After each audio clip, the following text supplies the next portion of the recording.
Libremente, los niños y niñas de sexto han reflexionado sobre el significado de las palabras paz y guerra. Todos somos responsables. Juntos hacemos la paz. En primer lugar, nos van a decir lo que entienden por paz y guerra. Cuando hay hermanos y dan miedo. La paz es cuando no pasa nada. Le toca a Nuria, que nos cuente lo que es para ella la guerra y la paz.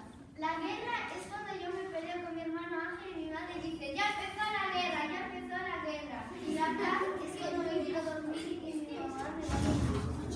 La guerra es una bomba muy grande que hace ¡pum! Y se muere la gente. La paz es cuando ya se acabó.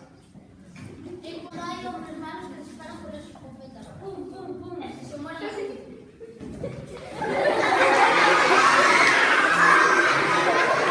Y nos quitamos los juguetes. La paz es cuando nos queremos.